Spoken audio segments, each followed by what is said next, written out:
warahmatullahi wabarakatuh. Bismillahirrahmanirrahim. Alhamdulillahi rabbil alamin. Wa afdalus salati wa atamu taslimi ala sayyidina Muhammadin wa ala alihi wa sahbihi ajma'in. Rabbi shrah li sadri wa yassir li amri wahlul 'uqdatam min lisani yafqahu qawli. Subhanaka la ilma lana illa ma 'allamtana innaka antal alimul hakim. Allahumma akhrijna min zulumatil wahmi wa akhrijna bi nuril fahmi waftah 'alaina bi ma'rifatil ilmi wa sahhil akhlaqana bil hilm waj'alna mimman yastami'una al-qawla fayattabi'una ahsana. Allahumma ati nufusana taqwaha wa zakkiha anta khairu man zakkaha anta waliyuha wa maulaha. Allahumma arina al-haqqa haqqan warzuqna ittiba'ah wa arina al-batila batilan warzuqna ijtinabah. Allahumma anfa'na bima 'allamtana wa 'allimna ma yanfa'una wa zidna ilman wa hudan amala. Alhamdulillah, muslimin muslimat, hadirin hadirat yang saya hormati, moga-moga kita semua dirahmati dan diberkati oleh Allah Subhanahu wa taala, dan moga-moga kita semua dikurniakan oleh Allah Subhanahu wa taala kefahaman yang baik di dalam urusan agama dan keikhlasan yang menyeluruh di dalam menuju kepada ridha Allah Subhanahu wa taala. Malam ini insya-Allah kita akan menyambung pengajian kuliah maghrib bulanan yang asalnya pada hari Sabtu yang keempat, tetapi atas halangan tertentu kita tukar untuk hari ini, yaitu menggunakan kitab Masailut Tauhid, masalah-masalah persoalan berkaitan tentang ilmu tauhid yang disusun oleh guru saya almarhum Tuan Guru Haji Muhammad Saman Kanti rahimahullah taala wa nafa'ana bihi wa bi ulumihi fid dharain amin.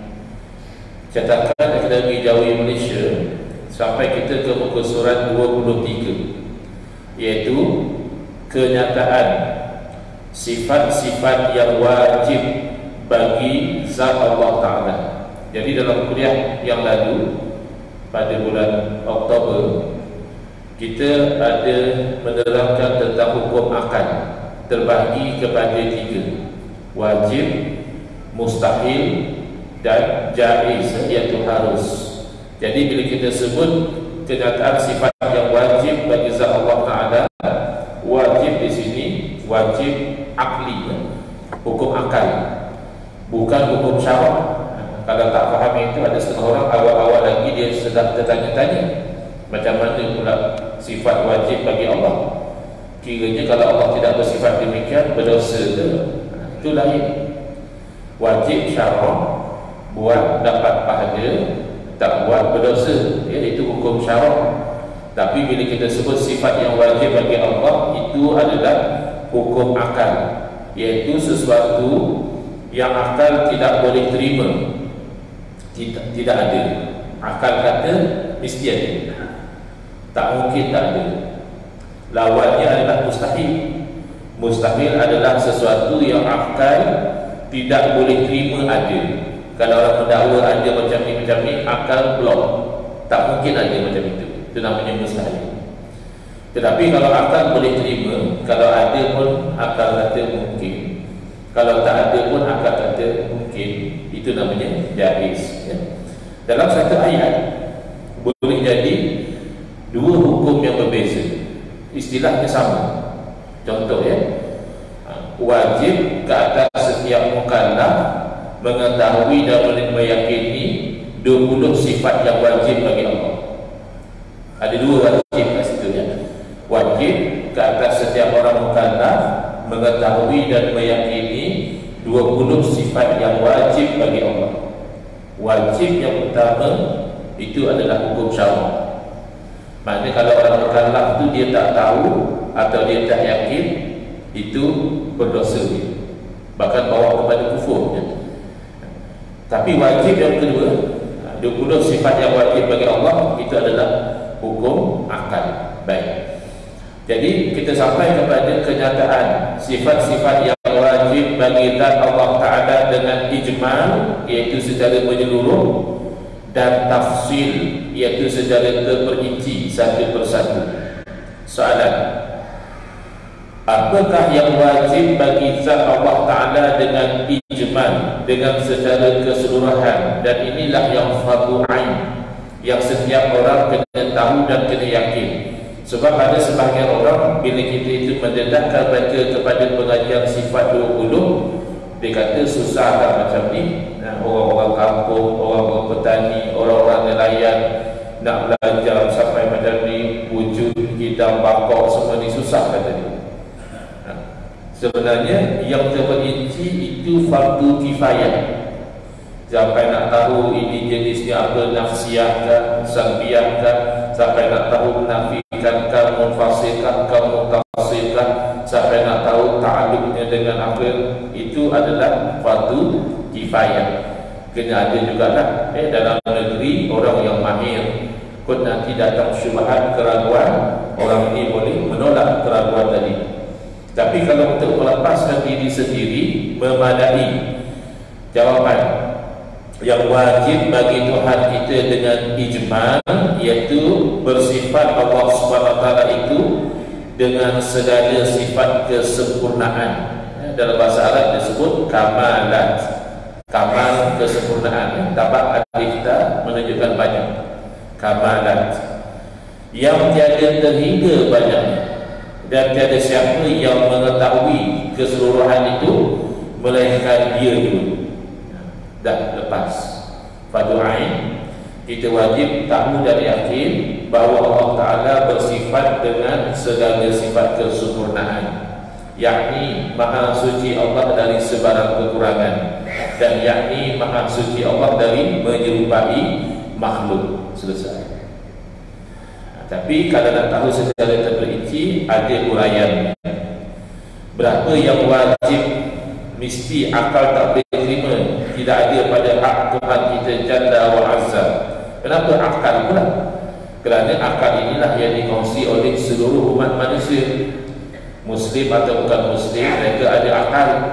Tapi kalau iman, hanya orang Muslim saja yang ada. Sebab itu kalau kita bawa dari Quran hadis, orang Muslim sudah terima. Ini dalil Allah wujud, ini dalil Allah wujud tanpa ada permulaan, ini dalil Allah wujud tanpa ada perakhiran. Orang Muslim otomatik sudah terima. Tetapi orang-orang yang non-Muslim, kita nak terpaksa mendedahkan mereka kepada dalil akli. Bahkan orang Islam juga akan bertambah mantap keyakinannya apabila dia itu percaya kepada Allah dengan dalil nakli dan akli. Dia akan jadi lebih mantap lagi. Yang wajib bagi Tuhan kita dengan tafsir, iaitu 20 sifat. Pertama, kena ingat zaman sekarang ni sudah ramai orang yang anti sangat kepada sifat 20. Dia kata takkan 20 je sifat Allah Ta'ala. Lekeh sangat ahli sunnah ni. Ada pula sifat Allah 20 sahaja. Nama Allah pun sudah 99. Jadi dia kena faham, yang dikatakan 20 sifat itu bukan membataskan sifat Allah, tetapi yang minimum orang mukallaf kena tahu, kena yakin, sekira-kira ternafi salah satu daripada yang 20 itu, akal yang sihat tidak akan boleh terima bahawa itu berlaku kepada Allah. Contoh, kita ambil sifat kudrah. Orang yang berakal boleh terima Tuhan tapi lemah. Berlaku satu benda, sebenarnya Allah tak nak berlaku, tapi Allah pun tak boleh buat apa. Itu kita. Yang kita tak nak macam tu, ya. Tapi berlaku juga apa yang kita tak nak, itu kita. Allah tidak mungkin Allah tak nak tapi berlaku. Pasti apa yang Allah kehendaki berlaku, dan apa yang Allah Ta'ala tidak kehendaki tidak akan berlaku. Jadi 20 sifat ini, pertama, bukan membataskan sifat Allah tidak. Adapun sifat Allah kita dah sebut tadi, iaitu dengan ijmal secara keseluruhan bersifat Allah Subhanahu wa taala itu dengan segala sifat kesempurnaan yang tidak terhingga banyaknya. Itu pegangan kita. Yang 20 ni yang kita kena tahu. Yang sampai kata tak tahu berat syukur. Tak tahu kata Allah wujud, mana beriman? Tak tahu kata Allah wujud apa ada permulaan. Adakah kamu sangka Allah dulu tak wujud kemudian baru Allah wujud? Tak boleh macam tu. Ada orang yang sudah terpengaruh dengan berbagai pemikiran, dia sampai mengatakan sifat 20 ni adalah ajaran Aristotle kata dia. Ini ajaran ahli falsafah Yunani. Kalau akidah Islam tak macam ini. Betul ke akidah Islam tak macam ini? Kalau tak percaya, kamu bilang satu-satu. Adakah kamu menolak? Yang pertama, wujud. Dia kata ni akidah Yunani. Kita orang Islam tak akidah macam ni. Maknanya kita akidah Islam, ya Allah tak wujud. Macam tu. Ini penyakit. Orang itu dia menuduh, membuat tambahan, membuat dakwaan, tapi tidak ada data, tidak ada fakta. Oh, kerana dalam ilmu sifat 20 ni ada dalil akli. Orang falsafah juga guna akal. Ya, manusia memang guna akal. Falsafah yang ditolak itu adalah falsafah yang kufriyah. Penggunaan akal atau salah guna akal yang membawa kepada kufur, iaitu yang ulama kita tolak. Tetapi menggunakan akal untuk memahami tauhid, itu Allah yang suruh. Afala taqilun, kenapa kamu tidak gunakan akal? Afala tatafakkarun, kenapa kamu tidak berfikir? Dan natijah daripada tidak berfikir masuk neraka. Dalam suratul Mulk Allah menceritakan keluhan ahli neraka, wa qalu law kunna nasma'u aw na'qilu ma kunna fi ashabis sa'ir. Ahli neraka mengeluh dan merintih, kalaulah dahulu ketika kami di dunia nasma'u, kami dengar. Setengah orang dia tak mau dengar. Tambah kalau macam ustazku yang datang ceramah, ini ahli bid'ah, dia pergi semayang masjid lain, tak mau dia semayang masjid yang ustazku berkuliah. Ini kuliah ahli bid'ah. Dengar tak sudi? Tak apalah tak sudi dengar. Au na'qil, atau kami itu menggunakan akal, tidaklah kami itu tergolong daripada ahli neraka. Berarti salah satu dari dua sebab masuk neraka adalah tidak menggunakan akal. Jangan oleh kerana ahli falsafah yang sesat, mereka itu banyak menggunakan hujah akal, lalu kita menyangkakan orang Islam tidak boleh menggunakan akal. Itu silap. Ahli falsafah mereka sebenarnya salah guna akal. Salah guna akal memang kita tahu. Kita bilang yang pertama wujud. Tak mungkin orang Islam kata Allah tak wujud. Yang kedua kidam.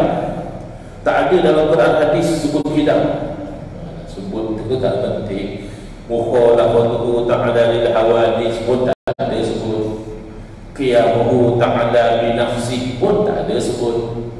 Tapi makna dari kidam adalah Allah wujud tanpa ada permulaan. Yang itu adakah orang yang beriman menolak yang itu? Adakah orang yang beriman mendakwa bahawa Allah satu masa dahulu sebenarnya tidak wujud, selepas itu barulah Allah wujud? Tak mungkin. Kerana setiap yang wujud selepas tidak wujud pasti diwujudkan. Berarti makhluk. Takkan ada orang Islam kata Allah makhluk kemudian baqa, berarti kekal. Jadi berarti wujud Allah ini tidak akan diakhiri oleh tiada. Mukhalafatuhu ta'ala lil hawadis, terjemahannya bersalah-salahan Allah Ta'ala dengan yang baru. Senang ceritanya, Allah tidak sekali-kali sama dengan makhluk, dan makhluk juga tidak sama seperti Allah. Kalau tidak akan jadi syirik. Yang kelima, qiyamuhu ta'ala bi nafsi. Kalau terjemah secara direct mungkin tidak mendatangkan kefahaman yang baik, iaitu berdirinya Allah Ta'ala dengan dirinya sendiri. Kalau budak-budak mungkin dia rasa pelik pula, Allah berdiri sendiri. Dia tengok orang lain pun berdiri sendiri, hakikat nenek saja kalau nak berdiri kena bantu, dia tak kuat. Orang lain kalau keluarga diri sendiri kata dia. Bukan, itu terjemahan. Maksud adalah Allah Subhanahu wa ta'ala tidak berhajat kepada yang lain, tidak berhajat kepada yang menciptakan, tidak berhajat kepada yang menghidupkan, tidak berhajat kepada yang memberi rezeki, tidak berhajat kepada tempat, tidak berhajat kepada masa, tidak berhajat kepada yang lain. Itu maksud qiyamuhu ta'ala binafsi. Ayat ni yang dikata falsafah ni kata dia. Allah tak bertempat, Allah tak bermasa, itu falsafah. Kalau kebetulan apa yang dipegang oleh orang falsafah itu betul dengan kebenaran, apa masalah? Bukan automatik oleh kerana orang falsafah pegang maka tertolak semua. Bahkan Imam Ghazali rahimahullah ta'ala yang memahirkan diri beliau dengan ilmu falsafah pun, beliau mengarang kitab meruntuhkan falsafah-falsafah yang batil. Adapun yang benar masih dipegang oleh umat sampai sekarang. Kalau tidak, umat pun tidak mampu berdepan dengan serangan-serangan dipanggil ghazwah fikriyah, serangan-serangan pemikiran. Wahdaniyah terjemahannya esa, berarti Allah Ta'ala itu tidak ada sekutu baginya, tidak banyak pada zat, pada sifat, pada perbuatan. Pada perbuatan itu orang dah tak faham. Ada YouTuber marah betul kat saya, kata Ustaz aku ni bodoh, gagal faham kata dia. Ada pula bila orang tu mencuri itu perbuatan Allah. Kita ahli sunnah wal jamaah, kita yakin dengan takdir Allah, buruk dan baik semuanya adalah takdir Allah. Jadi buruk dan baik ini bukanlah berarti buruk itu sakit, kemalangan, bankrupt, ya, itu saja bukan. Ataupun baik itu naik pangkat, dapat harta, sihat, kaya, bukan itu saja. Bahkan yang lebih penting adalah baik itu adalah iman dan taat, buruk itu adalah kufur dan maksiat. Iman dan taat itu siapa yang jadikan? Ya Allah. Kufur dan maksiat ada Tuhan lain yang jadikan? Tidak, Allah. Apa maksiat? Macam-macam. Mencuri, menzina, merokok, membunuh. Jadi adakah itu perbuatan Allah? Perbuatan Allah daripada sudut Allah yang menciptakan. Wallahu khalaqakum wa ma ta'malun. Padahal Allah lah yang menciptakan kamu dan apa sahaja yang kamu amalkan, baik atau buruk, itu makhluk Allah. Bukan Allah mencuri, bukan Allah yang membunuh, bukan. Dia tak faham, dia malah faham. Nampak macam mana? Kan dunia sekarang ni free for all. Siapa ada akaun Facebook, dia boleh hentak siapa saja. Kalau orang politik je biasalah kena hentak. Agung raja pun kena hentak. Apa sangat kita ustaz kecil-kecil, yang biasa kata. Anak saudara tengok dia kata kat mak ni, kesian lah Pak Lang orang cakap macam ni. Pak Lang dia dah immune lah. Kena maki, kena caci, itu dah biasa. Dia tak faham.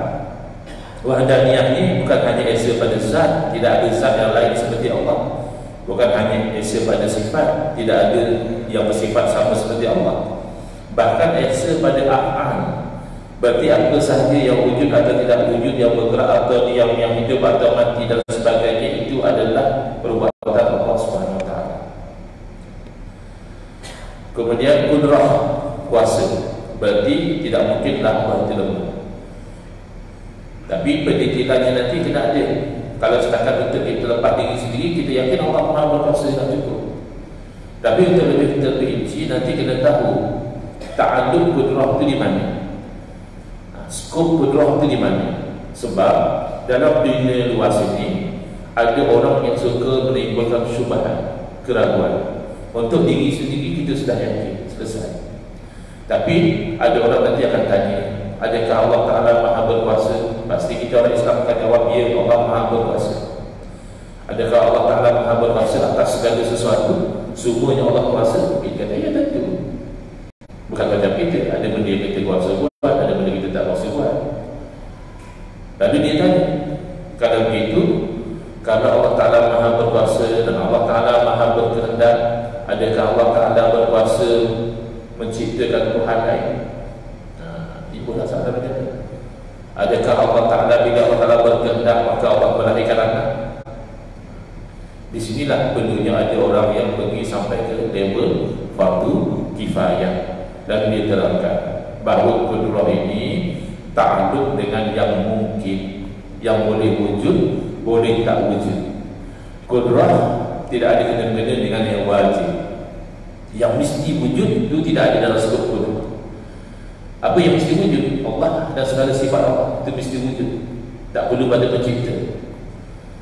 Dan tidak bergantung juga kudrah ini dengan yang mustahil. Tuhan selain daripada Allah itu mustahil, anak Allah itu mustahil. Kerana Allah berarti Tuhan lain daripada Allah. Nanti ada cucu Allah, ada cicit Allah. Jadi Tuhan tidak ada esa. Seperti makhluk juga tak beranak cucu. Jadi yang mustahil luar dari skop kudrah. Berbeza dengan ilmu. Ilmu Allah tahu yang harus, yang wajib, yang mustahil semua orang.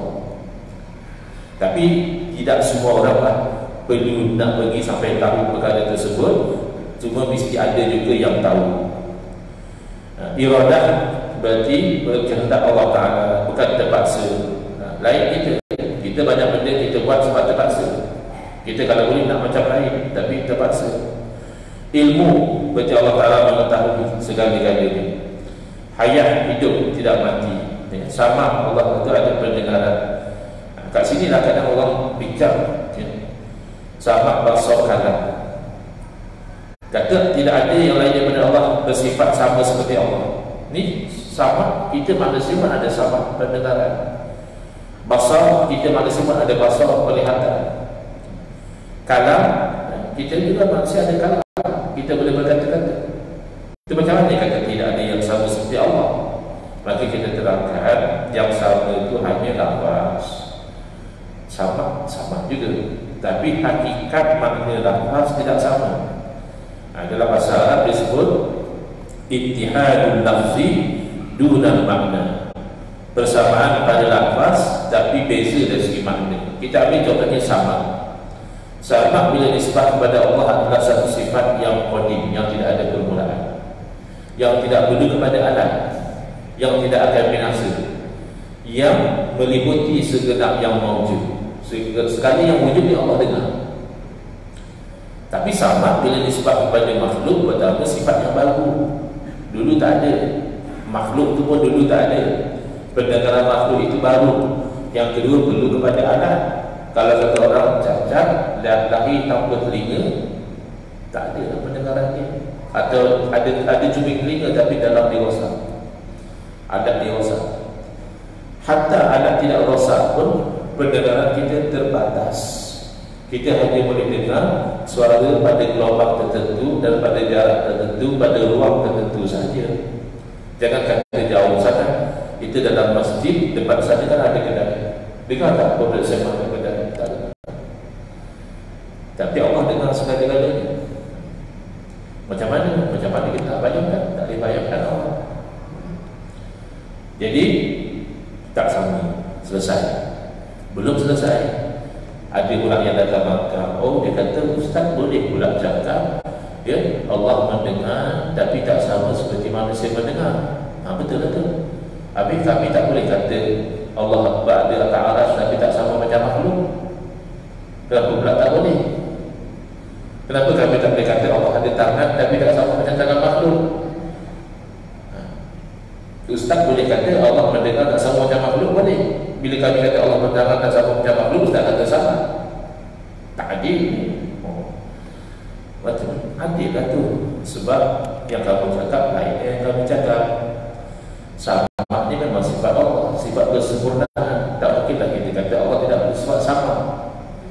Tapi bertempat itu sifat makhluk, beranggota badan itu sifat makhluk. Kalau kamu sebut tangan semata-mata tanpa menisbatkan anggota badan, kami tak ada masalah.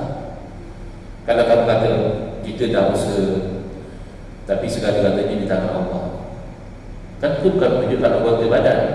Kita pun tak ada masalah kalau kamu cakap macam itu. Tapi kalau kamu mengatakan Allah ada tangan dengan arti anggota, cuma kamu cuba cover dengan mengatakan tapi tak sama dengan tangan makhluk, maka perkataan kamu yang kemudian itu tidak menyelesaikan masalah yang kamu datangkan itu. Kamu mengatakan Allah bertempat, sudah menyangka Allah seperti makhluk. Tiba-tiba kamu kata tapi tak sama lah macam makhluk. Allah duduk atas aras, tapi tak sama lah macam makhluk duduk atas kursi, tak sama. Tapi duduk itu kan makhluk. Duduk itu kan ada makna tertentu. Tak, kami tak kata duduk, kami kata bersemayam. Bersemayam ada apa? Bersemayam mana duduk? Tak percaya bukan dalam kamus. Cuma bersemayam ni dia ada royal punya elemen kat situ. Macam kita kata berkitab, kita bercakap. Apa lagi zaman dulu? Bersiram, bersiram. Kita mandi, sama je. Makan, kita mati, sama je. Bersemayam itu duduk. Duduk itu sifat makhluk, memberatkan jasad pada makan punggung. Kamu yang kata macam tu, kami dah kata macam tu ya. Kamu dah menggunakan istilah yang ada makna makhluk di situ. Kalau kamu betul nak ikut salah, sebagaimana yang kamu dakwa, kamu terima bahawa Allah istiwa, istiwa yang layak dengan Allah. Apa makna istiwa? Wallahu a'lam. Itu okey, itu salah. Tapi kalau kamu sudah memaknakan dengan makna yang tidak layak, kemudian kamu cover dengan yang layak dengan Allah, tidak menyelesaikan masalah. Kita ambil contoh yang ekstrim, yang kamu juga tidak akan kata begitu dan kami juga tidak kata begitu. Kalau ada orang mendakwa bahawa Allah Ta'ala maha berkuasa, oleh itu kalau Allah Ta'ala berkehendak, Allah juga melahirkan anak dengan cara yang layak dengan Allah. Boleh tak? Dia kata lahir anak tapi yang layak dengan Allah. Tak boleh. Kerana lahir anak itu sudah tidak layak dengan Allah. Kita berpegang pada Quran. Quran menyebutkan nasullaha fanasiyahu. Kalau kita terjemah secara literal, mereka lupa akan Allah, lalu Allah lupa akan mereka. Oleh itu kita berpegang bahawa Allah juga bersifat lupa, tapi lupa yang layak dengan Allah lah. Ada pun nak lupa yang layak dengan Allah? Tak mungkin. Maka tidak ada ahli tafsir yang meletakkan makna yang literal di situ. Semua meletakkan makna yang kontekstual, iaitu mereka ni di dunia lupa kepada Allah, yakni tidak ikut perintah Allah. Maka Allah di akhirat lupa kepada mereka, yakni Allah tidak peduli, lalu Allah azab mereka. Tidak dapat mereka rahmat Allah. Itu maksud lupa. Kalau lupa macam mana kita lupa, tak mungkin. Dalam hadis kursi, hadis sahih, Nabi SAW menceritakan bahawa Allah Ta'ala berfirman, ya benar Adam, ataupun ya abdi, baritu fala ta'udni, ataupun fala tazumni. Wahai anak-anak, aku telah sakit, aku telah jatuh sakit, lalu kamu tidak ziarah pun kepada aku. Adakah boleh kita kata, oleh kerana kita berpegang pada hadis, kita tidak mahu takwil, kita tak mahu alih daripada makna zahir, kita nak pegang makna zahir, bagi kita berpegang bahawa Allah juga bersifat sakit, tapi sakit yang layak dengan Allah lah. Adakah sakit yang layak dengan Allah? Maka Allah sendiri takwil. Hati-hati ya. Golongan yang anti takwil, dia mana boleh Quran hadis tidak boleh takwil. Dia telah meletakkan pendirian Al-Imam Ibn Taymiyah mengatasi uslub Quran dan hadis. Quran dan hadis bahasa Arab. Bahasa Arab ada yang hakiki, ada yang majazi. Bila dia lari daripada yang hakiki pergi kepada yang majazi, itu namanya takwil. Macam mana kamu tolak takwil? Bahkan Allah takwil dalam ayat itu. Dalam hadis tersebut, bila hamba itu tanya macam mana aku nak ziarah kamu sedangkan kamu Tuhan sekian alam, lalu Allah terangkan takwil. Dialih perkataan maridu kepada maridu abdi fulan. Maksud saya, hamba saya si fulan sakit. Kamu tu tidak pergi ziarah kepada dia. Kalau kamu ziarah kepada dia, nescaya kamu akan dapati aku berada di sisi. Tak nak takwil parah lagi. Nak bincang Allah di langit ke Allah di rumah sakit? Sebab tu tak boleh faham Quran hadis dengan makna yang literal. Dan sebab itu dia ada pakar tafsir di kalangan musyabbihat mujassimah, tak ada. Pakar-pakar tafsir tafsir sama ada Asy'ariyah, paling-paling Mu'tazilah. Cuma Mu'tazilah ini dia terlanjur bab takwil tu, yang tak boleh takwil pun dia takwil dulu. Tapi kalau Musyabbihah Mujassimah, dia tidak boleh jadi ahli tafsir. Sebab akan jadi tafsiran itu berjalan satu tafsiran ke tafsiran yang lain. Sekejap Allah di langit, sekejap Allah di langit dunia, sekejap Allah di Palestin. Sebab Nabi Ibrahim beritahu, ini zahibun ila rabbi sayhati, aku pergi kepada Tuhan aku, nanti Tuhan aku akan bimbing aku. Nabi Ibrahim pergi ke Palestin. Dalam hadis Nabi SAW tak bagi kita berludah ke arah kiblat, kerana Allah berada antara kita dan kiblat. Jadi jenuhlah kalau semua nak faham secara zahir akidah tu. Maknanya kita ikut paduan para ulama ahli sunnah wal jamaah. Jadi betulnya sama basal kalam sudah segi sebutan sama. Pada manusia pun disebut sama basal kalam, pada Allah juga disebut sama basal dan kalam, tetapi makna tidak sama. Kemudian yang ke-14 ke 20 itu adalah hal keadaan bagi 7 yang awal tadi. Bila ada kudrah, maka pastilah ada qauluhu qadirun. Pastilah Allah Ta'ala itu maha berkuasa. Maknanya hal keadaan Allah itu berkuasa. Ini yang bercerita pula. Cukuplah kita kata berkuasa. Kenapa pula kita nak kata hal keadaan berkuasa? Ada situ.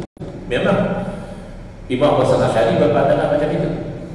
Imam Hasan Asy'ari berpandangan tak perlu bilang qauluhu qadirun, qauluhu muridan. Ada situ. Kalau Allah Ta'ala bersifat dengan sifat kudrah, pastilah hal keadaan Allah Ta'ala itu berkuasa. Tapi Abu Mansur Maturidi mengatakan kena letak supaya tidak ada sangkaan bahawa benda ini tak ada.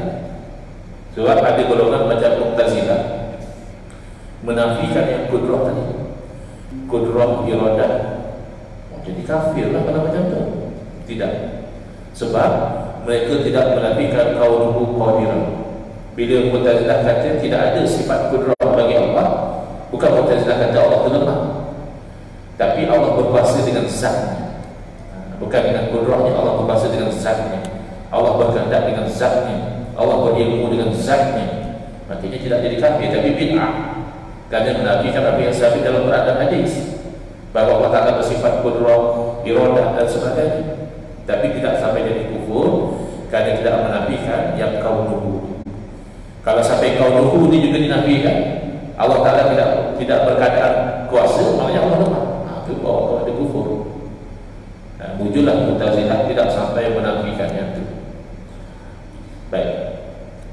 Jadi yang ini qauluhu qadiran, hal keadaannya berkuasa, qauluhu muridan, hal keadaannya berkehendak, qauluhu aliman, hal keadaannya mengetahui, qauluhu hayyan, hal keadaannya hidup, qauluhu sami'an, hal keadaannya mendengar, qauluhu basiran, hal keadaannya melihat, qauluhu mutakallim. Next, insyaAllah pembahagian sifat 20 ini kepada 4 bahagian. Bismillahirrahmanirrahim. Alhamdulillahirabbil alamin, wassalatu wassalamu ala asyrafil anbiya'i wal mursalin wa ala alihi wa sahbihi ajma'in. Allahumma shrah sudurana wa ahsin akhlaqana wa hasib ujurana wa nawwir qulubana bi nuri hidayatika kama natawadu bi nuri syamsika abadan abada bi rahmatika ya arhamar rahimin. Walhamdulillahirabbil alamin. Amin